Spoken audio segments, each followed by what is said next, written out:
Hi friends, taste ഹോമിൻ്റെ പുതിയൊരു വീഡിയോയിലേക്ക് എല്ലാവർക്കും സ്വാഗതം.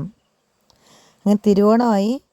ഇന്ന് നമുക്ക് തിരുവോണ സ്പെഷ്യലായിട്ട് കായ ഉപ്പേരിയും കുറച്ച് ശർക്കര വരട്ടിയും ആക്കിയാലോ.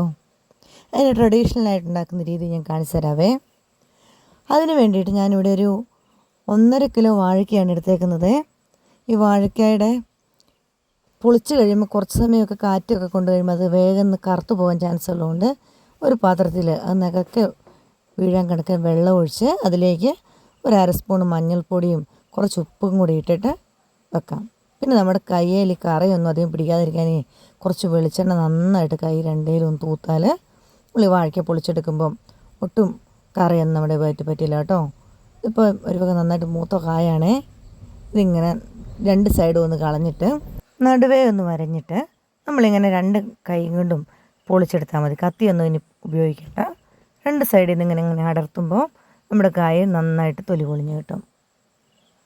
നന്നായിട്ട് മൂത്ത പച്ചക്കായാണെങ്കിൽ പെട്ടെന്ന് അതിൻ്റെ കായ അടർന്ന് കിട്ടും. അതിൻ്റെ എന്തെങ്കിലും അതിൻ്റെ അല്പം ഭാഗങ്ങളൊക്കെ ഇരിപ്പുണ്ടെങ്കിൽ അതും കൂടി അങ്ങ് ചെത്തിക്കളഞ്ഞിട്ട് നമ്മൾ റെഡിയാക്കി വെച്ചിരിക്കുന്ന ഉപ്പും മഞ്ഞളും ഇട്ട വെള്ളത്തിലേക്ക് ഇട്ട് കൊടുക്കാം കേട്ടോ. ഈ വെള്ളത്തിനകത്ത് ഇട്ട് വെക്കുമ്പോൾ നന്നായി മുങ്ങിക്കിടക്കാൻ കണക്കിന് വെള്ളം എടുക്കണേ. അങ്ങനെ നമ്മളെല്ലാം ഓരോന്നായിട്ട് വൃത്തിയാക്കി എടുത്ത് വെച്ചോട്ടോ. കയ്യിൽ അങ്ങനെ കറിയൊന്നും പറ്റില്ല, ചെറുതായിട്ടൊക്കെ പിടിച്ചു വന്നാലും വലിയ കറിയൊന്നും ആയിട്ടില്ല. ഇത്രയും വാഴക്കായുടെ തൊലിയുണ്ട്. നല്ല ഫ്രഷായിട്ട് നമ്മുടെ പറമ്പത്തു നിന്നൊക്കെ പറിച്ച വാഴക്കായാണ്. ഈ തൊലി നമുക്ക് തോരൻ വെക്കാനൊക്കെ ഉപയോഗിക്കാം. പിന്നെ നമുക്കൊരു കുറച്ചൊരു 1/2 ഗ്ലാസോളം അരി എടുത്ത് നന്നായിട്ടൊന്ന് അരിയുണ്ട ഉണ്ടാക്കാനൊക്കെ വേണ്ടി നമ്മൾ വറുക്കുന്നത് പോലെ ഒന്ന് വറുത്ത് വെക്കാം. നല്ലപോലെ കിരികിരാന്ന് പൊടിയാൻ കണക്കിന് വറുത്ത് വെക്കണേ. ഇനി നമുക്ക് നമ്മുടെ കായ് നമുക്ക് വറക്കാൻ വേണ്ടിയിട്ട് ഈ ഒരു നല്ലൊരു കഷ്ണം തുണി എടുത്തിട്ട് അതിൽ പറ്റിയിരിക്കുന്ന വെള്ളം മുഴുവനും തുടച്ച് മാറ്റാം. അങ്ങനെ തുടച്ച് കഴിയുമ്പോൾ നമ്മുടെ നല്ല ഫ്രഷ് ആയിട്ടുണ്ടാവും. മഞ്ഞൾപ്പൊടിക്കകത്ത് ഇട്ട് വെച്ചത് കൊണ്ട് നമുക്കിനി എക്സ്ട്രാ മഞ്ഞളൊന്നും ചേർക്കണ്ട, കളറൊന്നും ചേർക്കണ്ട. കായ് അരിഞ്ഞിടുമ്പോൾ നല്ല കളറുണ്ടാവും വറുത്ത് കോരുമ്പോൾ. പിന്നെ ചെറുതായിട്ട് ഉപ്പുമയം ഉണ്ടാവും. പക്ഷേ നമ്മൾ വറുത്ത് കോരി കഴിയുമ്പോൾ കുറച്ച് ഉപ്പ് നീരായിട്ട് തളിച്ച് കൊടുക്കുന്നത് നല്ലതാണ്, ചൂടോടെ തന്നെ. ഇന്ന് ഞാനിവിടെ വാഴയ്ക്ക വറുക്കുന്നത് നല്ല വെളിച്ചെണ്ണയിലാണേ. അതുകൊണ്ട് തന്നെ ഞാൻ ഒരുപാടൊന്നും ഒഴിച്ചിട്ടില്ല. ഒരു 2 കാ വീതം അങ്ങനെ അരിഞ്ഞിട്ടിട്ട് വറുത്തെടുക്കാം. നമ്മൾ അരിഞ്ഞ് വെച്ചിട്ട് എടുത്തിട്ട് കഴിയുമ്പോൾ ഒട്ടിപ്പിടിച്ച് പോകും, കറുത്ത് പോകും ഒക്കെ ചാൻസ് ഉണ്ടെങ്കിൽ നേരിട്ട് അരിഞ്ഞാൽ മതി. മറ്റേ ഉരയ്ക്കുന്ന ഇതുണ്ടെങ്കിൽ അതിലിട്ട് ഉരച്ചാൽ മതി കേട്ടോ. എൻ്റെ അടുത്ത് നല്ല മൂർച്ചയുള്ളതില്ല, അതുകൊണ്ടാണ് ഞാൻ കത്തി കൊണ്ട് തന്നെ അരിഞ്ഞിടുന്നത്. ഒരു 1-2 മിനിറ്റോളം നല്ല ഫ്ലെയിമിൽ തീ കൂട്ടിയിട്ട് നമുക്ക് റോസ്റ്റ് ചെയ്യണം. അത് കഴിയുമ്പോൾ തീ വളരെ കുറച്ചിട്ടിട്ട് ആ എണ്ണയ്ക്കകത്ത് കിടന്ന എണ്ണ മുങ്ങിക്കിടക്കാൻ കണക്കിനിട്ടിട്ട് നന്നായിട്ട് ക്രിസ്പി ആകുന്ന പോലെ വറുത്തെടുക്കുക. അല്ലെങ്കിൽ നമ്മൾ വറുത്തെടുത്ത് കഴിയുമ്പോൾ കുറച്ച് കഴിഞ്ഞിട്ട് പിന്നെ നോക്കുമ്പോൾ അത് അതിൻ്റെ ക്രിസ്പിനെസ് ഒന്നും ഉണ്ടാവില്ല. ആദ്യം നമ്മൾ എണ്ണയിലിട്ട കായ് നല്ലപോലെ ഉപ്പേരിയായിട്ട് വന്നിട്ടുണ്ട്. നമ്മുടെ ചിപ്സ് റെഡി ആയിട്ടുണ്ട്. അതിലേക്ക് ഒരു തുള്ളി ഉപ്പുനീര് കൂടെ കുടഞ്ഞിട്ട് ഒന്ന് കുടഞ്ഞു കൊടുക്കുന്നുണ്ട് കേട്ടോ. പിന്നെ നമ്മളിനി അടുത്തതും വേഗം ഈ 2 എണ്ണം വെച്ചിടാം. വെളിച്ചെണ്ണ ആയതുകൊണ്ട് തന്നെ ഞാൻ വളരെ കുറച്ച് ഉപയോഗിച്ചിട്ടുള്ളൂ. അതിനകത്ത് നമുക്ക് ഇതിപ്പോൾ മിച്ചം വന്നാലും ഈ എണ്ണ നമ്മൾ മറ്റുള്ള കാര്യങ്ങൾക്കൊന്നും ഉപയോഗിക്കുന്നതില്ലല്ലോ, അതുകൊണ്ടാണേ. പിന്നെ നമ്മുടെ കായ്ക്കകത്തെ കളറൊക്കെ മഞ്ഞ കളർ വെളിച്ചെണ്ണയിലേക്ക് പിടിച്ചിട്ടുണ്ട്. അങ്ങനെ നമ്മൾ വെച്ചിരുന്ന ഉപ്പേരിക്ക് വേണ്ടി അരിഞ്ഞ് വെച്ചിരുന്ന മാറ്റി വെച്ചിരുന്ന കായ് നല്ലപോലെ ചിപ്സാക്കി ഉപ്പേരിയാക്കി എടുത്തിട്ടുണ്ട്. ഇനി നമ്മൾ ശർക്കര വരട്ടിക്ക് വേണ്ടി അരിഞ്ഞ് വെച്ചിരിക്കുന്ന കായ് കുറേശ്ശെ നമുക്ക് ഇട്ട് കൊടുക്കാം. ഞാൻ തന്നെ നമ്മൾ നേരത്തെ വറുത്ത് വെച്ച അരിയും ഒരു 2 സ്പൂൺ പഞ്ചസാരയും ഒരു 1/2 സ്പൂൺ നല്ല ജീരകവും ഒരു 2 ഏലക്കായും ഒരു 2 കഷ്ണം ചെറിയ ചുക്കും പിന്നെ ഒരു 5-10 കുരുമുളകും കൂടി എടുത്തിട്ട് നന്നായിട്ട് പൊടിച്ചെടുക്കണേ. ഈ അരിയുടെ കൂടെ ചേർത്തിരിക്കുന്ന സ്പൈസസ് ആണ് നമ്മുടെ ശർക്കര വരട്ടിക്ക് നല്ല തനതായ ടേസ്റ്റും പഴമയൊക്കെ കിട്ടുന്ന നല്ലൊരു ട്രഡീഷണൽ രുചി ആക്കുന്നത്. അതുകൊണ്ട് നമ്മൾ ശർക്കര വരട്ടി ഉണ്ടാക്കുമ്പോൾ ഈ സംഭവങ്ങൾ നന്നായിട്ട് പൊടിച്ചെടുക്കാൻ മറക്കരുതേ.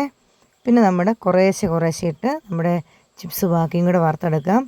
ചിപ്സ് ആയാലും ശർക്കര വരട്ടി ആയാലും ഇത് വറുത്തെടുക്കുമ്പോൾ നല്ലപോലെ ഫ്രഷ് ക്രിസ്പി ആയിട്ട് ഉണങ്ങി കിട്ടണം. അല്ലാതെ നമ്മൾ വറുത്ത് കോരി വെച്ചാൽ തണുത്ത് കഴിയുമ്പോൾ അതിന് ടേസ്റ്റ് ഉണ്ടാവില്ല. ഇനി ഞാനിവിടെ 2 ആണി വെല്ലം, അതായത് 200 ഗ്രാമോളം കാണും, അത് കുറച്ച് വെള്ളവും കൂടെ ചേർത്ത് ഒരു 1/4 ഗ്ലാസ് വെള്ളവും കൂടെ ചേർത്ത് നല്ലപോലെ ഒന്ന് പാനിയാക്കി എടുക്കുന്നുണ്ട്.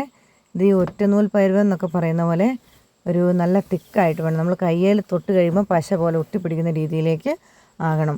അതുവരെ ഒന്ന് ചൂടാക്കി എടുക്കാം. ഇതിപ്പം നമ്മൾ തവിയേന്ന് വിട്ട് താഴോട്ട് വീഴുന്ന പോലെയല്ലേ ഉള്ളൂ, അങ്ങനെ പാടില്ല.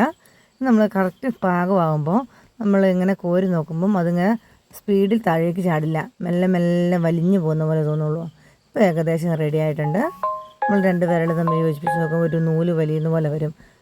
അപ്പോൾ നമ്മൾ അത് തീ ഓഫാക്കി മാറ്റി വെച്ചിട്ട് അതിലേക്ക് നമ്മൾ വറുത്ത് കോരി വെച്ചിരിക്കുന്ന ശർക്കര വരട്ടിക്ക് വേണ്ടി വെച്ച് ചിപ്സിനകത്ത് ഇട്ട് കൊടുക്കാം.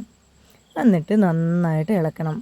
ഇളക്കുമ്പോൾ അടിയിലൊക്കെ അതിൻ്റെ പാനി ഉള്ളത് കൊണ്ട് തന്നെ ശരിക്കും ഇളക്കാൻ നല്ല പോലെ എല്ലാ സൈഡിലും എത്തുന്ന പോലെ ഇളക്കി കൊടുക്കണം. എന്നിട്ട് നമുക്ക് കുറേശ്ശെ നമ്മൾ പൊടിച്ച് വെച്ചിരിക്കുന്ന പൊടിയില്ലേ, ഏലക്കായും ചുക്കും ജീരകവും കുരുമുളകും എല്ലാം ചേർന്ന പൊടി കുറേശ്ശെ അതിനകത്ത് ഇട്ട് കൊടുക്കാം. അത് അന്നേരം കായയിൽ ഒന്നൊന്നേ മുട്ടാത്ത രീതിയിൽ നമുക്കത് വെവ്വേറെ ആയിട്ട് കിട്ടുകയും ചെയ്യും. ഓരോ കായയിലും ഇതിൻ്റെ എല്ലാ ടേസ്റ്റും വരികയും ചെയ്യും. ഇങ്ങനെ ആക്കിയിട്ടുണ്ടെങ്കിൽ നമ്മൾ കുരുമുളകൊന്നും ഒഴിവാക്കരുത് കേട്ടോ.